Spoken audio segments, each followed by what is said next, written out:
the facts. Tune in to Hard Facts with Marianne Okon on 99.3 Nigeria Info.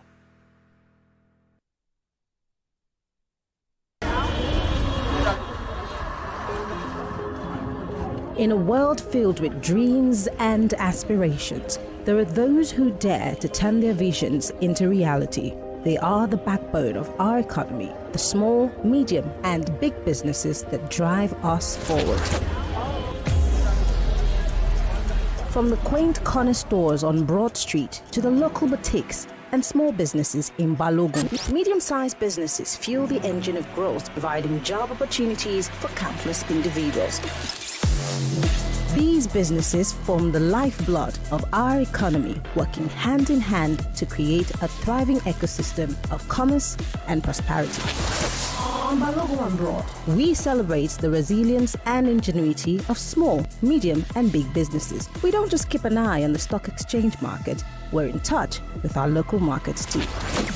Join us every Wednesday, 5 to 6 p.m. on Hard Facts, 99.3 Nigeria Info. Let's talk. There's a reason why over 1 million people tune into Hard Facts every day. We discuss in-depth stories with sources behind the facts. The Lagos State High Court has convicted, suspended the Chicago certificate story. It's never going away, is it? Show with stories for the day. You hear diverse voices and opinions. Her husband was not a magician, and she was meeting campaign with her husband, knowing that. We should not put happy because there is nothing to happy about. Yeah, it's quite pathetic the way the country is going. We distinguish each story accurately with analysis. It's Hard Facts with Marianne Okon on 99.3 Nigeria Info.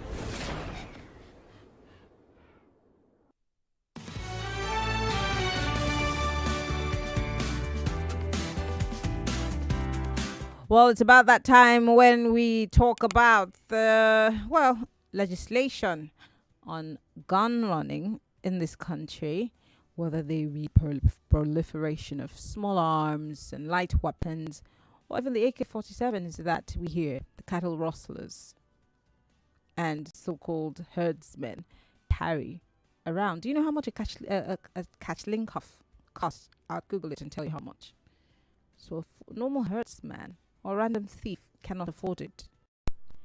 But then we see these guns every other day. We see robbers with sophisticated weapons across the country. People are being massacred in Jos as we speak. Benue, Kaduna. Sophisticated weapons. How do these weapons get into the country? How are they circulated? These are big questions that need to be asked. Also, illegal mining. I did have a guest early this week who spoke about,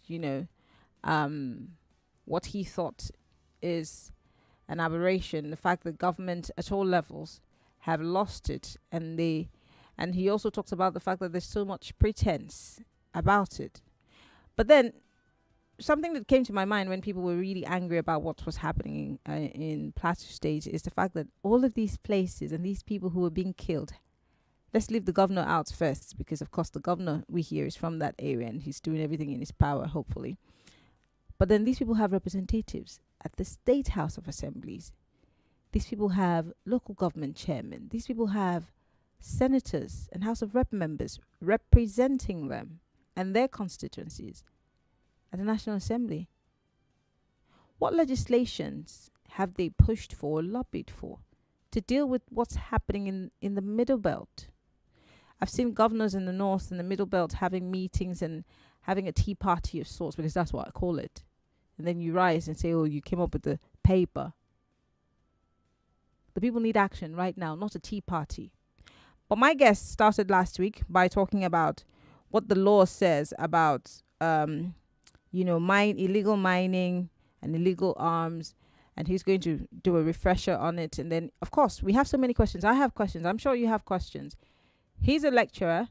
He's a professor of law at the River State University in Port Harcourt. Professor Richard Aduche Wokocha. He's going to be joining us in a bit. He's trying to get his internet to, work perfectly, and he'll be joining us in a bit. But then a lot of questions arise. In this country, we're not the United States where you have a license to carry. and then in some states there's license to open carry, there's license for concealed weapons, etc., etc. In Nigeria, you have no right to carry it if you're not an ex-service. Not in the service, not a police officer, not a soldier. You have no license, so guns are not a thing.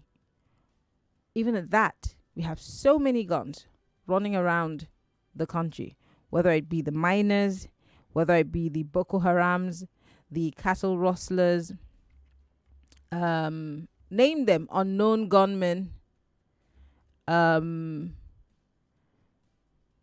whatever you want to call them, all the people who are perpetrating acts of violence, the Niger Delta militants,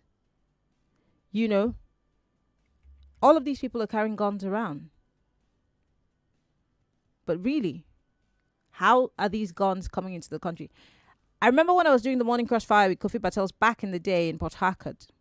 I remember how many times in 1 year guns were intercepted. If it were not intercepted in South Africa, it was intercepted, here in Nigeria. Sometimes it's found its way out from the port into the city when soldiers will intercept it and say, something dodgy about, this, that.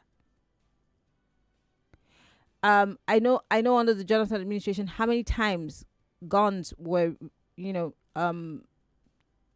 recovered. I remember the last one that we were supposed to investigate earlier on in the Buhari administration, very early in the Buhari administration. And South Africa kept saying these guns emanated from Israel. How are they in? No, it wasn't Israel. It emanated from Turkey. How did these guns get into Nigeria? Who are these guns for? Do you remember?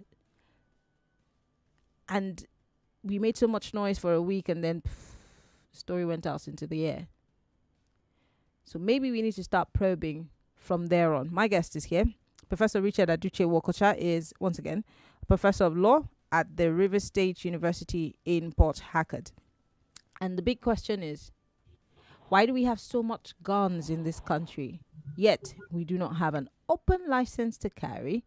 Neither do we have licenses in the first place. We're not a gun carrying country. But how come we have so many guns in this country? Professor Wokocha, thank you so much for joining us. We appreciate that you joined us again today to continue our conversation from last week. Like I said, my guest... Thank you. Yes, my listeners have so many questions. I mean, someone almost bit my head off earlier on the show today because of the killings in Plateau. And the people of Plateau are saying they want to be able to defend themselves because they feel like the army is complicit, the government is complicit, and they want to, protect themselves. But then, of course, we cannot, as media houses, begin to call for a state of anarchy and say, yes, go defend yourselves, do whatever you can. But guns are still running across this country. We have the police, we have the army. I was stopped and searched on my way to work today. And we have so many of these stop and searches across the country, especially in those areas going up all the way to the north. You have so many checkpoints. How come there's so many guns running around in this country?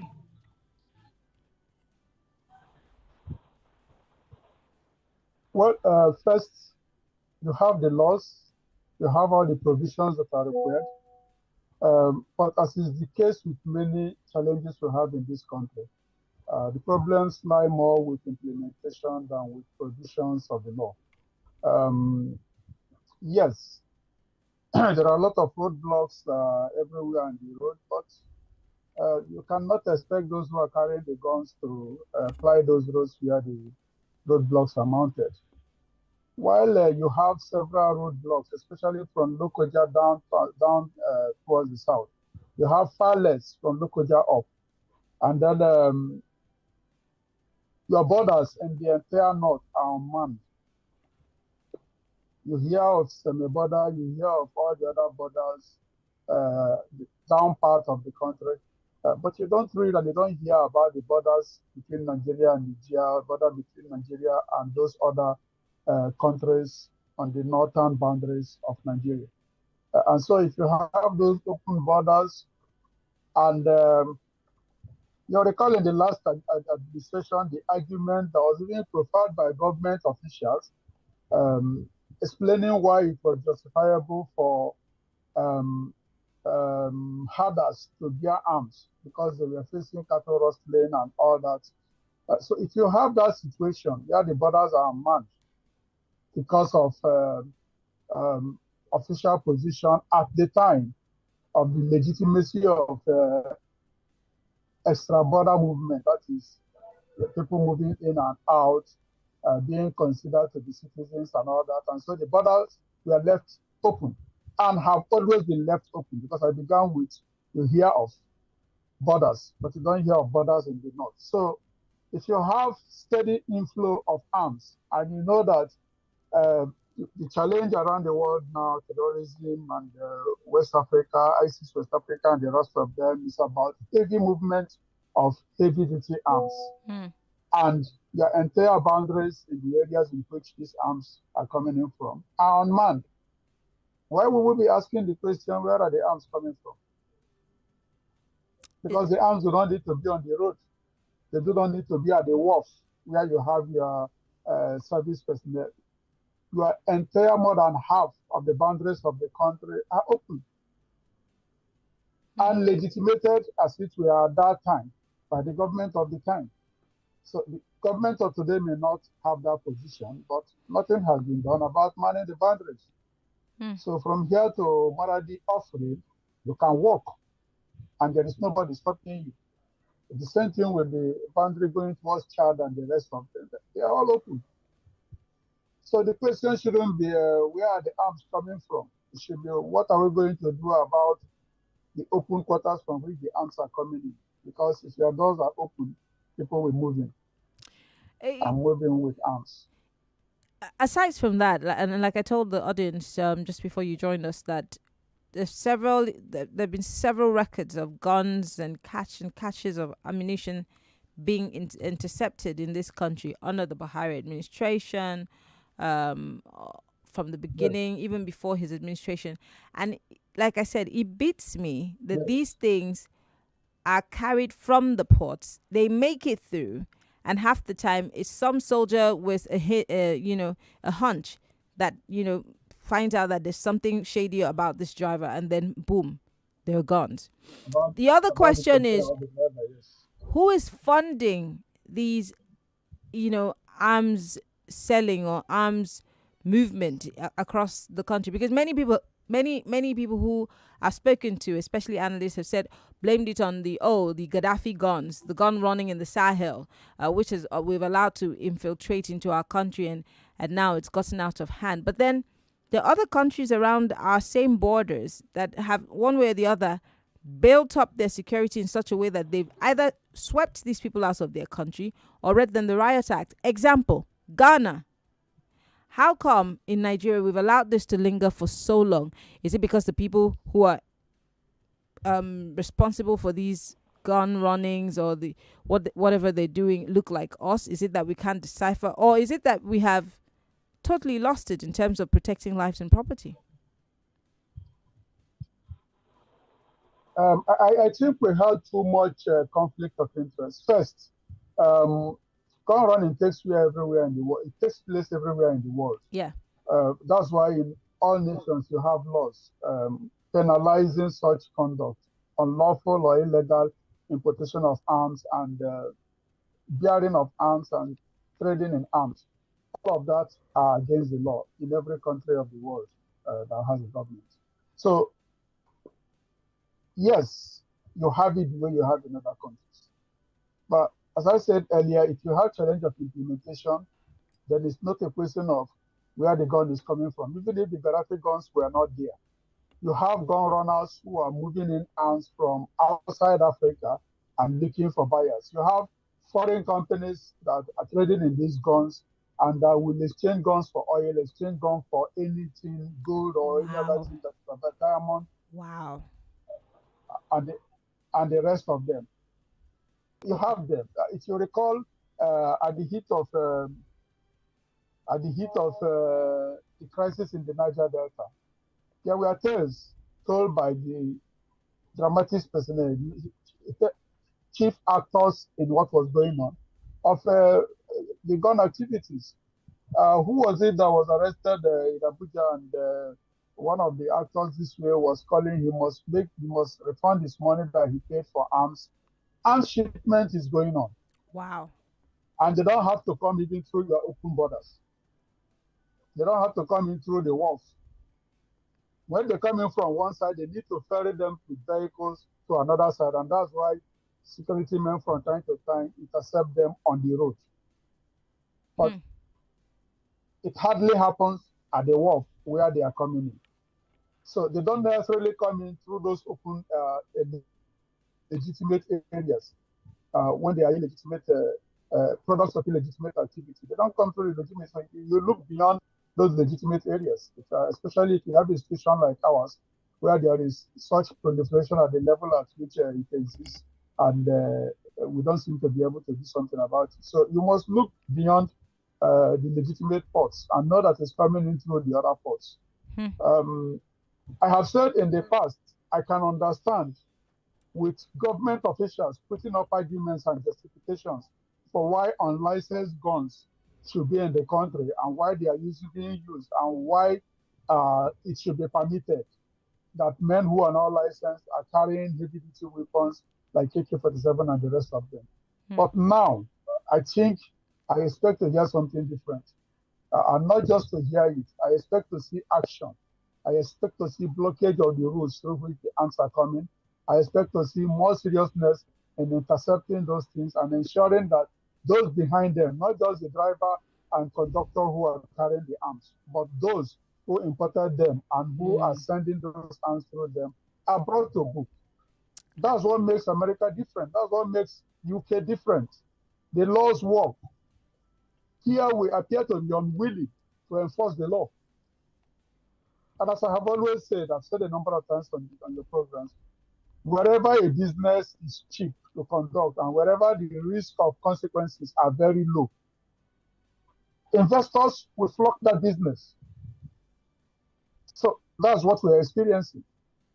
Weak implementation, weak consequences for breach of our laws, weak borders. They are all invitations to arms traders. You're telling them you have an open market here, come, you can trade freely. True. You know? True. Well, We must tighten up. Yeah, let's talk about legislation, because that's my major concern. Like you said, that there are laws. Yes. But how powerful are these laws, or do they need to be tested? And because, Nigerians, again, I'll use my colours for example. My colours will say something has to be done. So they need to, there has to be a shake-up in the army. The police people have to be responsible. And my question is, who's going to check them? Because again, we don't know what Dele Alake meant by powerful people in the country are behind, the illegal minings, the insecurity in the country. And I wonder, who's more powerful than the commander-in-chief of the armed forces of a country like ours? So again, who's going to make all of these changes if it seems like everyone who's supposedly our leader has had their hands dirty, or their consciences, one way or the other, is not clear? Well, the buck stops on the table of the man who has responsibility under the law to implement the law. And that's where the government of the day must take responsibility, ending at the desk of the president. Perhaps what we are doing now is creating some level of public sensitization. Perhaps more public action by citizens may compel government to take a step. But government, we have a history of government being relaxed about these things. And so long as it's not a high-ranking government official that is involved, they explain them away, and sometimes they just advise people should eschew violence and pursue peace. Peace is priceless, and all that drama. But that is not the work of government. That is the work of preachers and imams in the mosques and the churches. That is the work of orientation agents. The responsibility of government is to enforce the laws. Yes, you have powerful persons in every country, but nobody, as you said, is as powerful as the law. Nobody is as powerful as the government. So if there is non-implementation, it means there is lack of will to implement the law. It means government is not doing enough on its part. It is the responsibility of the federal government to implement the Explosives Act of Nigeria. Okay. The legislation has been made. Punishments have been provided. If there are people who have run foul of the law, it is no longer a matter of legislation. It's a matter of execution of the law. And the executive department must take responsibility for it. Well, Mr. President, as we speak, is somewhere in France for a private visit, while many of his citizens are being slaughtered in cold blood. The vice president made a promise to us before they were elected that he would be in charge of security, and that, at the time, that issues of security will become a thing of the past. Unfortunately, the reverse is the case, because as we speak, insecurity is growing in leaps and bounds. In the space of less than a month, we've had so many killings, so many reports of kidnappings. It looks like someone somewhere turned up the heat. So again, if this responsibility stops at Mr. President's desk, why are we still here? We'll be back after this break, Professor. We'll be right back. Lagos, I think it goes without saying at this point that one play is routinely changing lives. It's now a matter of routine, or we do over here, giving away money to hundreds, probably thousands of people at this point. But one play is not tired. So I'm guessing you too should not be tired. Yes, because one play this time around is switching things up with a live giveaway on Saturday, the 27th of January, 2024. It's going to be happening on Instagram. It will be hosted by none other than Papito Spending, One Play's ambassador. He'll be doing this on his Instagram account at papi_spending. The prize is 20,000 naira each for 5 people. All you need to do to qualify is follow One Play on their Instagram account at One Play and create an account on oneplay.ng. You must be 18 years old and above to participate on the giveaway. Join the live session at papi_spending's Instagram at 7:30. Tag 3 of your friends in the comment section to increase your chances of winning. Winners will be selected on Instagram Live, and then they will be asked to send One Play a DM with their phone numbers. Mind you, they would also get invited to join the live session when they are selected as winners. Remember, One Play's handle on Instagram is spelled ONEPLAY on Instagram. And of course, you have to go to the website that is one.1pla.ng. That's the website, oneplay.ng. So get playing, ladies and gentlemen. Another goodie has landed. So why would you balk? This is an infomercial.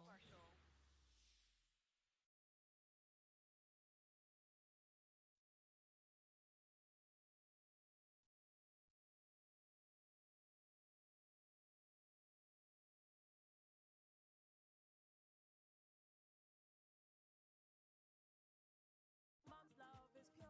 It flows, no she does. Mom's special jollof puts a smile on your face. Mom's yummy fries cheers you up. Mom's tasty stews nourishes the family. Golden Terra oil, tasty. Golden Terra oil, nourishing. Golden Terra oil, full of love. Golden Terra soya oil. Golden Terra oil helps mom pour her love in the tasty, nourishing meals she cooks for her family. Golden Terra oil, pour pure love. Do you want your children to excel in STEM subjects? Enroll them today on Get Bundy Education Technology at www.getbundy.com.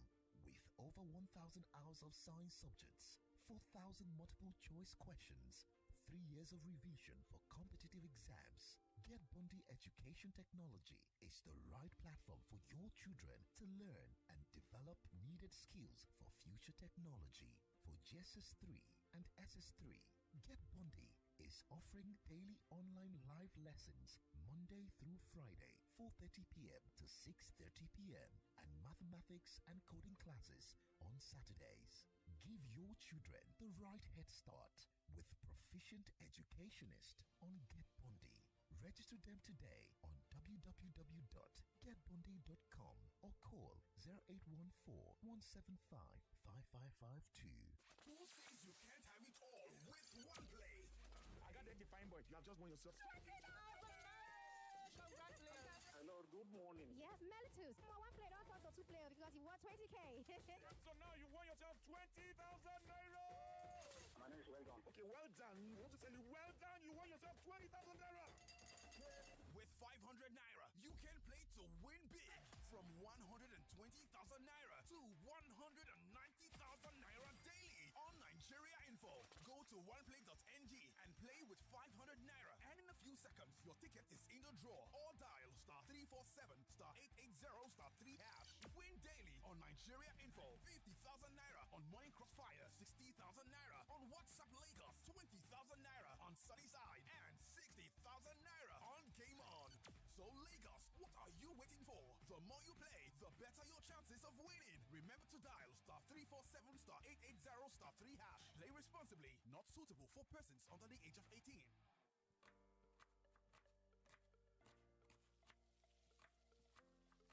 Meals have a way of taking us on a journey. And when you add plenty of vegetables like efo, ugu, and season with the rich taste of Knorr seasoning cubes, even better.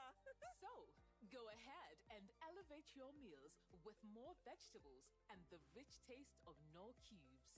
Today, eat for good. The I Beg to Differ Secondary School Debate Competition is back. The challenging and well-researched topics. It says CBDC is easier and faster, giving the economic climate to some countries. 2/3 of the world population have abolished the death penalty. Yet you mentioned that they no longer settle land disputes like the points and the counterpoints. In my research, Nigeria is set to test an increasing number of skilled workers. You look at the points that you made about it being manipulated by the media. Secondly, my opponent says that it increases volume of clean and fit loot. Well, the confidence and the tensed battle. We make it sound that the argument doesn't have a set of rules and regulations. There are different safety measures that Okada riders do flaunt. The child has not been properly academically satisfied. Secondary school students in Lagos will go shoulder to shoulder in the I Beg to Differ Secondary School Tournament to contest who deserves the crown. The I Beg to Differ competition is back this February on Nigeria Info FM. For sponsorship, call 0908-885-1862. I Beg to Differ, the Tournament of Champions.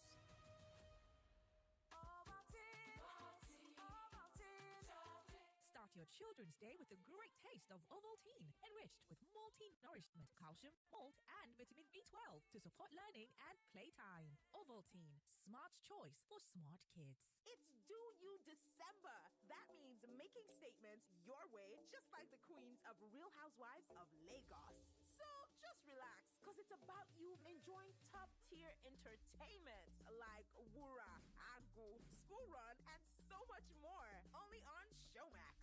Do You December is also for the young ones and international movie lovers. Do You with SpongeBob, Fast X, and No Hard Feelings this festive, anywhere, anytime, without interruptions. Do You December is all about you. Subscribe now to showmax.com. Go for gold, Terra Gold Cube, the amazing seasoning cube. So when you're cooking your delicious meals, don't compromise. Go for gold. Rich, consistent taste for cooking mouth-watering soups, stews, and jollof. Choose wisely. Choose Gold. Terra Gold Seasoning Cube. 1 cube. Endless possibilities. Terra Gold. So that's how we go to the restaurant too. And it was amazing. Sore throat is often caused by bacteria and viruses. It feels like they're having a party in your throat. You need Strepsils. It soothes the pain, plus it fights the germs with 2 germ-killing actives. Dual antibacterial action in 1 lozenge. As I was saying, it was amazing. Bye-bye sore throat. Take Strepsils. If symptoms persist after 3 days, please consult a doctor. It is easier to talk of poverty than to think of the poor. Our godfather to negotiate with the European Union by December this year. 4,000 MOUs will be deployed in Europe. To create a minimum standard of life below which no human being can fall is the elementary duty of the democratic state. Kill corruption in our society. Let's be poor. Breathe. Don't suffocate them. 133 million Nigerians in multi-dimensional poverty is an open belt. We're seeing in Nigeria today. It's a tragedy that we are all witnessing because as we see things falling apart, the pressure instead is corruption. And the people rail. So the poor now is choking. The poor is suffocating. Against politicians who equivocate. People are not going to vote because everybody's angry with the government. Theorize, postulate, dramatize. I cannot vote anybody. I cannot vote for anybody again. While the trite politics reduce even our very culture to the level of our poverty. And so, you must know that not chance, not odds, but choice is the most fortunate of our options. The people must choose the state. On Nigeria Info. Coming soon. Mr. Teacher, please, what happens when children come to school? How is it that they leave home very neat and return looking so different? Non-stop action, ma. All the learning and sports burn energy. So those sweat stains, torn uniforms, and dirty shoes, they show that your kid has been very active. Now, wow. Your kids need nourishing energy. Give them the new and improved Milo at breakfast. It has nutrients that support energy release to help them get the most out of their day. Milo, energy to go further. Be a part of conversations that affect you, mothers, as well as your child on Maternity Line Show, where Zainab unearths motherhood through unique stories in reproductive health. Pregnancy is quite challenging for me. For the first pregnancy, I had to deliver at 32 weeks. I eat my tummy on the Corvex, and immediately I was rushed to the hospital. How about asking questions that benefit your child, babies, and toddlers? Immunization for children has a lot of benefits. You vaccinate a child till the 15 months. Most parents stop at 6 months when their babies stop breastfeeding. On the show that features experts and professionals across maternal and child health. Join Zainab as she amplifies voices of women for better physical, mental, and social well-being. We discuss parenting.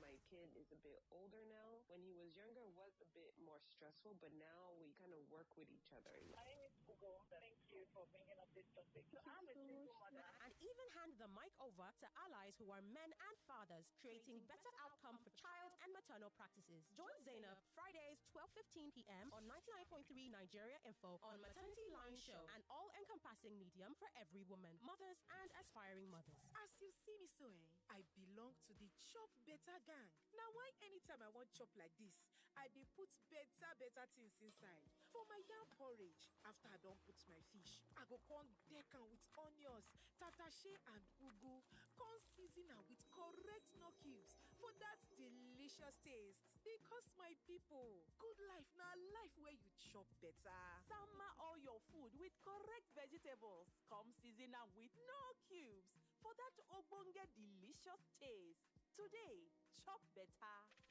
The I Beg to Differ Secondary School Debate Competition is back.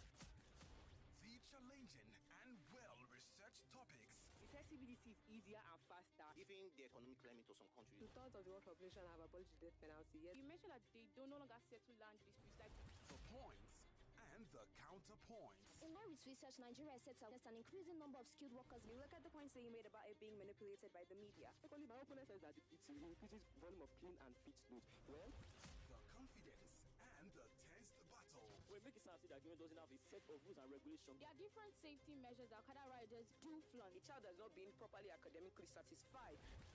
Secondary school students in Lagos will go shoulder to shoulder in the I Beg to Differ Secondary School Tournament to contest who deserves the crown. The I Beg to Differ competition is back this February on Nigeria Info FM. For sponsorship, call 0908-885-1862. I Beg to Differ, the Tournament of Champions. Welcome back to your number one talk, news, and sports station. This is Nigeria Info. Credible journalism, bridging the gap between people and those in authority. With hard facts, you are sure to get only the facts. Tune in to Hard Facts with Miriam Okon on 99.3 Nigeria Info. All right, we're back. It's still A's and Nays. Professor Richard Aduche Wokocha is a professor of law at the River State University in Port Harcourt, and we've been talking about illegal guns, of course, and illegal mining. These two are intertwined one way or another, whether we like it or not. These so-called miners, if they're illegal, it means that they're taking our things without, without our knowledge, without being licensed to do it. And then, of course, they steal it. While stealing it, they need to protect themselves. And so they have guns. And half the time, like Professor said that, I don't know if it was a professor that said it, but somebody has said that, if they take our oil, or rather they bring guns, I think you said it, Professor, they bring guns, they take oil in return, and say, we're giving you powers, an exchange of sorts. I mean, look at what's happening in Zamfara state with the gold, and then on your state with this mining incident that has somewhat uncovered all kinds of things that are happening in your state. And I mean, who's to say where's next? I mean, we obviously know the Niger Delta won because of how big it became, and but how do we get our governments? Because as much as we, like you say, the law is what it is, we need our executive to do the job because the buck stops with them. In a case where we see that they're not doing anything as it is right now, for every time illegal mining takes place, someone's rights is being abused, our commonwealth is being taken away, and all kinds of things. And this is an injustice to the people who live in this country. How do we get our politicians, especially the ones who keep telling us that they're doing something, but then we don't see any action on the ground? How do we get them to be responsible to us in this regard?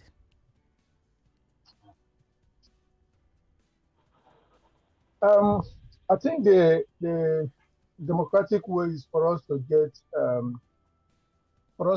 more expressive about it, for us to make it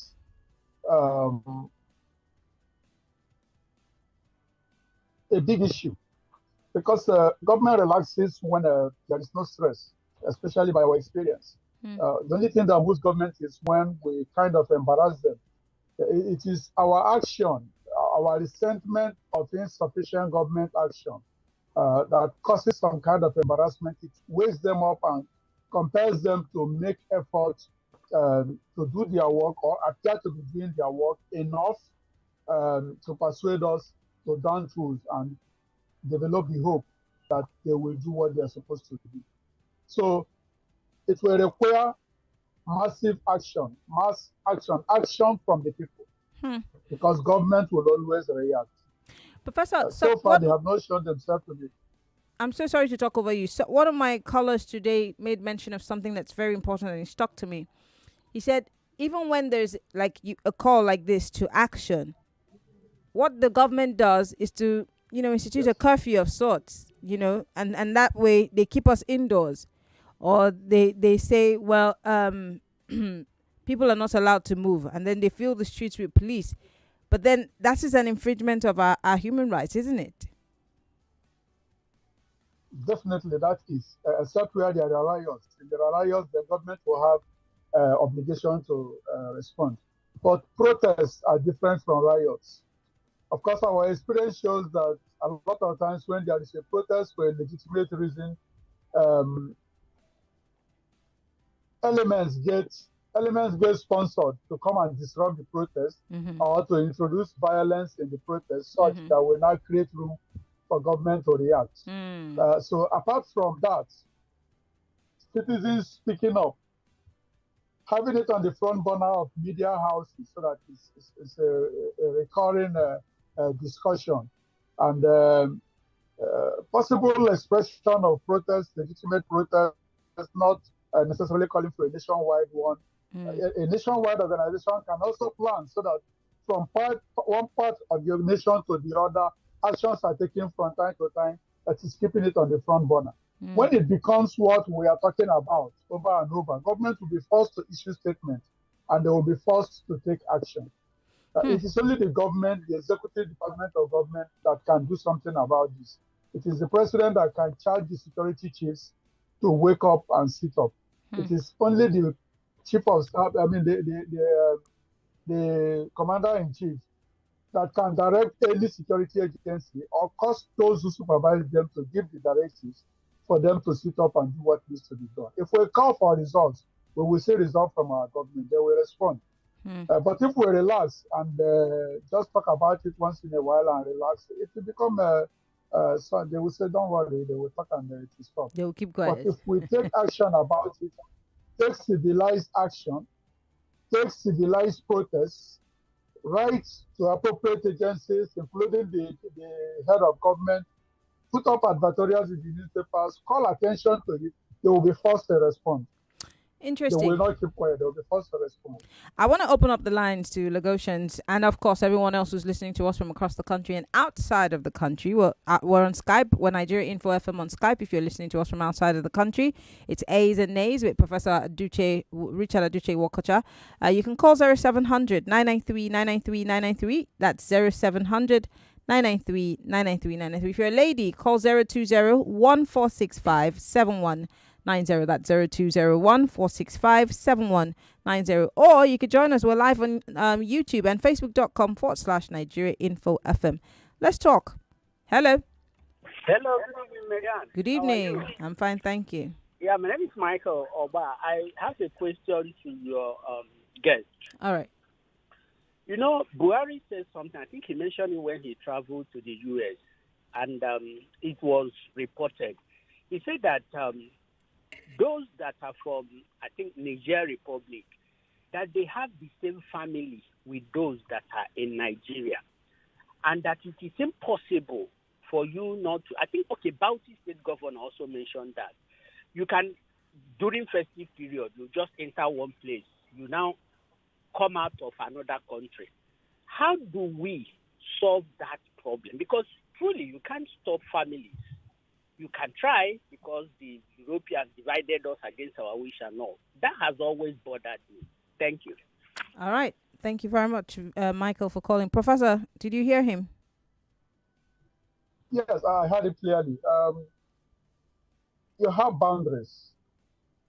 We don't stop our people from Japan. So whether you like it or not, you have family outside, you have family inside. But we interact by the rules of international law, the rules that regulate boundaries. So yes, you can't stop citizens from coming in. Between Gaza and Israel and every other countries that have borders, they have appropriate entry channels. And you can make it as flexible as possible for them. But you cannot leave your boundaries unmanned. Because if you do, you cannot ask the question, where are arms coming from? So you make it flexible, encourage them to take the appropriate routes. The punishment should be so heavy for taking the inappropriate routes that anybody who is crossing should ask himself, why should I cause trouble? Why should I do something that is unnecessary? Because it's not difficult to pass through the proper channel. So if you don't mind your boundaries, then you don't have a nation. Because territoriality defines a nation. You can't define a nation without territoriality. So if you take that away by leaving your boundaries open, then you are really not a nation and you have no control over the territory you call your own. All right, interesting. Let's take a few more calls. Hello. Welcome to A's and Nays. Good evening, Miriam. Good evening, Prof. Good evening. Mrs. Oboli. Go ahead. My question this evening, you said, the Prof said that if we clamor, like a protest and something that eventually these arms can be gone. But I think I feel that during the election, during this last election, the proliferation of arms was enabled because of some greedy politicians who wanted to realize their ambitions or at all costs. And so they brought in these arms, some of them.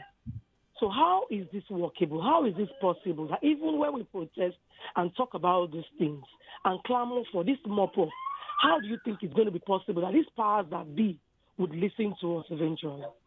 All right. Thank you, Mr. Bully, for calling. I'll take one quick call and then I'll let the Prof respond. Hello. Yeah, Action Lady. Good evening. Good evening. Prof, good evening, sir. Good evening, my quick brother. one. Yeah, thank you very much. Quick one. These former generals the former president that used to hold meeting. Miriam, what is that meeting they hold with on Wednesdays? I think it's not Tuesdays also. Is it fake meeting? Exco meeting. What did they discuss? They don't discuss this Federal insecurity. Executive Council meeting. Yes. They don't discuss this insecurity that is happening in Nigeria. They don't discuss it. This donkey attitude will not help every one of us. It will not help. Because they're in their comfort zone. They kept quiet. Even we in the down south, it's happening in the northeast, northwest. Nobody cares. It's just too bad. Like I always say, the ball is in Nigerian court. They promise heaven and earth. Insecurity will be the thing of the past. 7 months, all you can hear from Nigeria, it's a government, they will take time to settle. Settle what?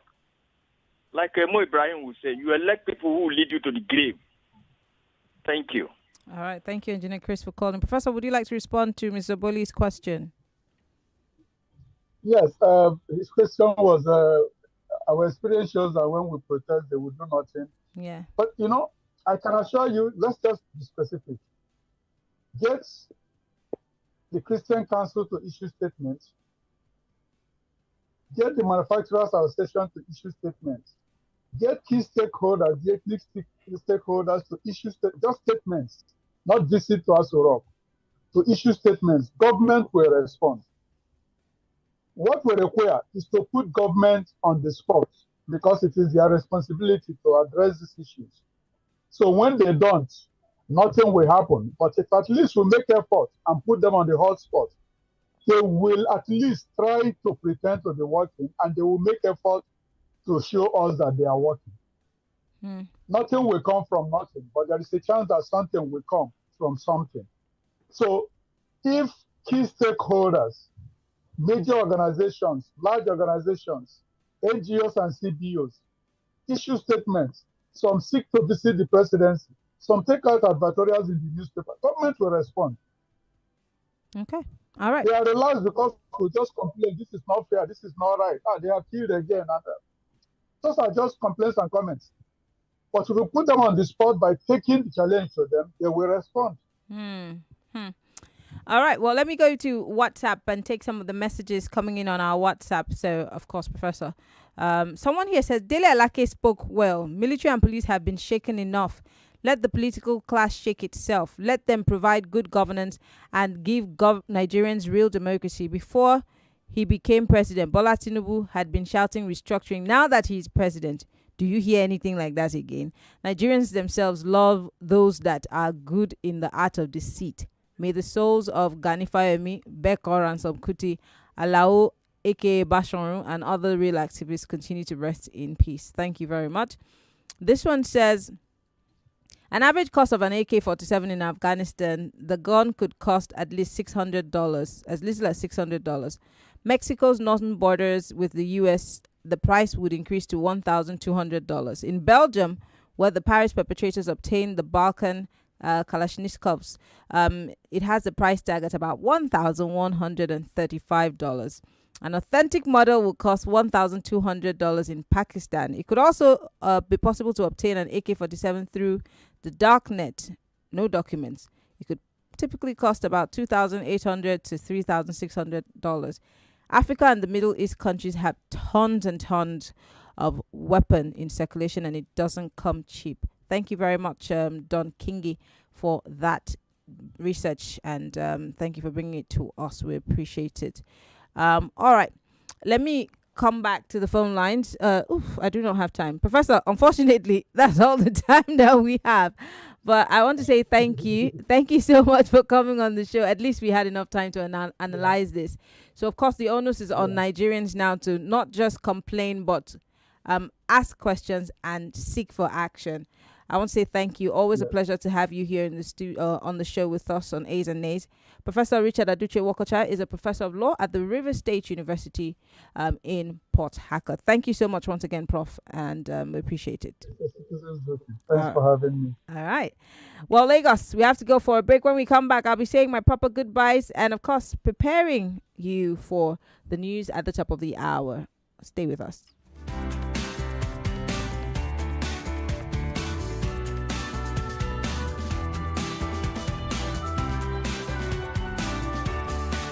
99.3 Nigeria Info. We are more than just radio. Subscribe to our YouTube channel at Nigeria Info FM. Check us out on Facebook at Nigeria Info 99.3. Follow us on Twitter at Nigeria Info FM and on Instagram at Nigeria Info FM Lagos for live updates as it happens.